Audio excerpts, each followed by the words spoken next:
Неге екі сөйлесіңдер? Екі қабат әйелдерге салынбайды деді. Кішкентай балдарға салынбайды деді. Үлкен кісілерге 65-тен өткесін салынбайды деді. Ал енді қазір сентябрьден кейін балдарға салады дейді. Үлкен адамдарға екі қабат әйелдерге. Бәріне ол қалай сендер екі сөйлесіңдер? Біз артық зат сұрап отқан жоқпыз ғой сіздерден. Мұнайды жедіңдер 30 жыл бойы. Басқан жедіңдер бәрі кетті далаға.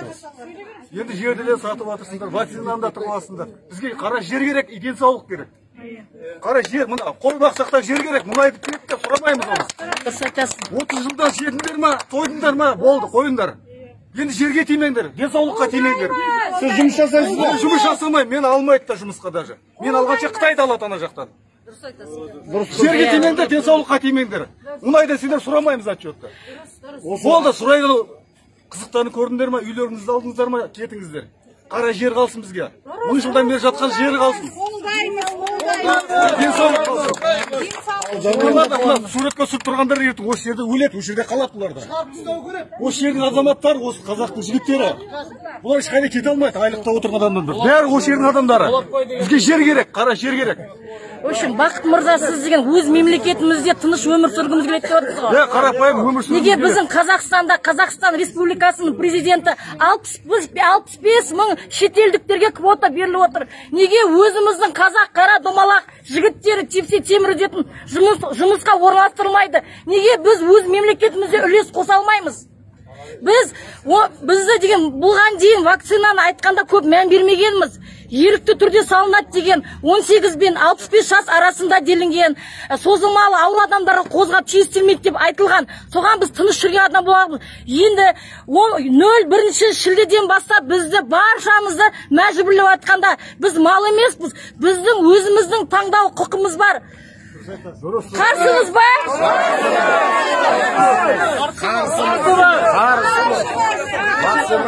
Бір нәрсе айтып кетейінші.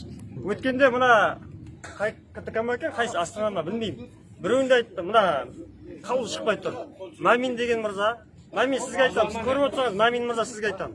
Сіз, ана неде сенатта депутаттармен отырып, сіз ұсыныс білдірдіңіз. Тұратың азаматтар, сіз бірінші ұсыныс білдірдіңіз. Ол ұсынысты біз біліп отырмыз, сіз халықтың тамырын басып көріп отырсыз. 2 күн, 3 күннен кейін сіз қаулын шығарыпсаңыз, оны ана журналистер айтып отыр, халықтың тамырын басып көріп, халық үндемегесін сендер, халықты мал деп ойлап отырсыңдар сендер. Бұлардың құқығын сұрай алмайды, оларға не болса сол болды деп. Сіздер халықпен санасып отқан жоқсыңыздар. Бірінші, ұсыныс ретінде айтылған затты 3 күннің ішінде қаулы қылып шығарып отырсыздар. Міне осының өзі, халықпен санасып осып деп сен ойлаймын мен. Тіпті жаңа әкімді көрдіңіздер ғой, міне әкімнің орынбасары. Міне қапталынан келіп бір азамат конституция бойынша сұрақ сұрап жатса, ол бұрылып алып кетіп қалды. Мен үшін, мен біреуге сөйлеп тұрсам, бір адам бұрылып кетсе, мен үшін ол мені сыйламағандық болады азаматтар. Ол халықты сыйламағандық, ол менсінбегендік. Бұлар халықты әлі күнге дейін менсінбейді. Оның себебі мынаған әкеліп тұр, мәжбүрлеуге. Біз халқым айтып отырмыз ғой, өз құқығымызды қорғауымыз керек. Бұлай бола бермейді, бұлайша жаңа бұқсаң сыға береді дегендей. Өз құқықтарын қорған ағайындар. Мен сіздерге айтам. Рахмет. Ағай, мына ақсал саламатсыз ба? Келіңіз. Саламатсыз. Енді бұлай ғой. Азаматтар. Аға, ұқсап болса мұнда барасыз. Жай сөйлей беріңіз мұнда. Әркімнің құқы еркі өзінде деген бар ғой. Солай ма? Болды.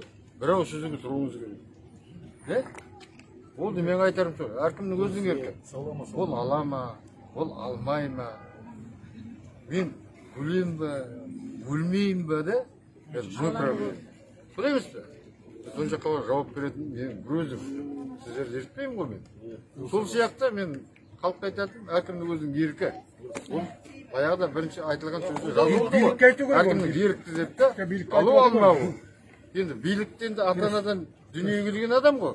Ода түсініп отыр ғой, бірақ жоғары жақтың тоқпағы қатты, жоғары жақтың, тұра тұрыңызшы, жоғары жақтың тоқпағы қаттылау болып тұр ма енді? Өзіңіз білесіңіз. Менің талабым солай.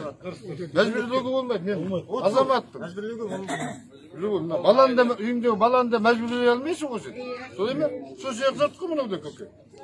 Болды. Рахмет, Allah қуат берсін, деніңізге сау болсын. Сізге сау болыңыз. Ал және де жұмыстан шығарады деген алдығын естідім де мен. Оппа, мұғалімдер сөйлегенде енді осы жерде айтылып жатқанда азаматтарымыз жаны күйіп, әбден титығына жеткесін шығып жатыр. Ойлап қараса, әрине, малмыз деп жатыр ғой. Енді бізді малмен теңестіріп жатыр.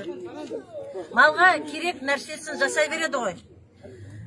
Вакцинация жасай ма, оны тудыра ма, жоқ оны барып сойып тастай ма, ол мал.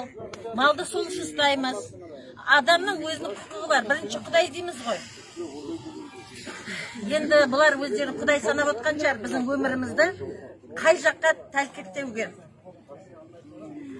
Енді вакцинация деген ол кезінде бәрімізде алғанбыз да, кішкентай кезімізде аламыз. Оған біз Құдайда сенеміз. Себебі действительно шынымен де ақиқат ол денсаулығымызға бізге көп пайда келтірген.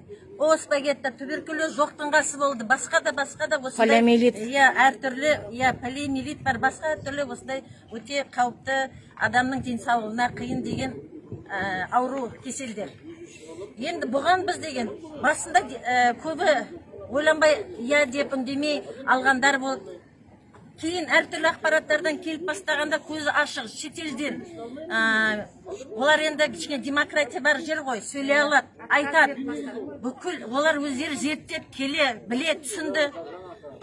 Бұл вакцина деген адамның өмірін сақтап қалмай, қарама-қарсы адамның өмірін зерттеуге алып келіп, қалса қалады, қалмаса қояды, болмаса ол адамның сол жоғарыда отырған, осыны ойлап тапқан нағыз арамзаттардың құлы болуға, айналдыруға келтіріп отқан нәрсе.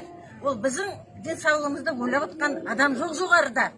Егер ойлап қараса, енді жүрегімізге қолымызды қойып, солар балдарына осы вакцинаны салдырама, өздеріне салдырама. Талай көріп атырмыз да, вакцина неден көріп атырмыз ғой енді, нелерден, әлеуметтік желілерден.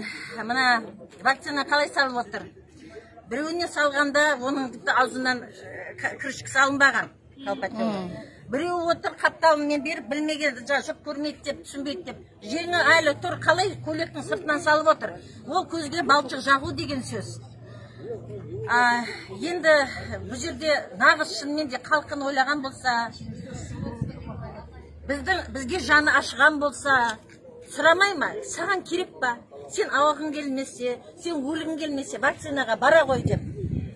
Бұл жерде не істеп жатыр? Сен жұмыстан шығасың. Сенің жаңағы басқа да әртүрлі жағдайлар тудырады, адамды қорқытып, үркітіп, әйтеуір осы вакцинаға барсын деп. Бармаса, оған әртүрлі қиындықтар жасайды. Біреулер айтады, мен енді қайтейін, менді жұмыстан шығарды да, ертең баламды кім бағады дейді. Оған айтады, саған салсын дейді. 1-2-3 жыл кетер әрге дейін дейді өміріңде. Артынан балаңды сол салғандан бағама, сенің балаңды ертең өсіре ма, өндіре ма? Жоқ.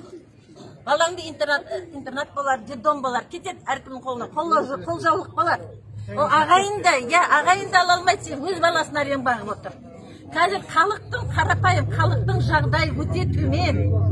Оны деген ар жақта жаңағы айтады ғой, тойынғандар, біреу тойып, біреу тоңып. Біреу тоңып секрет дейді. Тойып отқандар мына күнін әрен көріп отқан адамдар жағдайын түсінбейді, түсінгісі келмейді. Білет, оларда кезінде қарапайым адамнан шыққан ғой, оларда аспаннан түскен жоқ. Қазір ақ сүйектер жоқ. Ақ сүйек болса, ол бұндай болмас еді. Қазір дым көрмегендер жоғарға билікке барып алып, олар аңғарлар, ашуға шаба алмай тұрады. Қарайған ақша вакцинаға келді, соларды игеру керек өздері. Ал игермесе, олар алып қалады, ар жақта маңдайынан беретін шығар. Сол себепті вакцинасы любым путем салу керек олар. Ар жағында қазағы қырылып қалады ау. Ар жағы қалай болады ау деген бұл жерде ой жоқ. Сол себептен баршамыз қолымыздан келгенше осыған шығуымыз керек. Әлге дейін міне осы қала, біздің қаланы алайық Жаңаөзенді. 90% дей қояйық. Шын ниетпен қарсы. Әлге дейін қорқады, әлге дейін үрей. Сев деген жұмыс дейді, жұмыстан қалса не жейм ертең дейді. Баламды қалай өсірем дейді. Жұмыс дейді. Ал жұмыстан шығармау үшін сен ПЦР-ден өт дейді. Маған сол басшы ертең төлей ма? Мені төлегім келмейді. Себебі деген мен азғантай ақшамды өз семьяма, наныма, кішкене сарымайыма жеткізім келеді. ПЦР күннен күнде қымбаттап жатыр әдейі себебі деген ертең вакцинаға барсын. Мынаны көтере алмайды ол дерсін.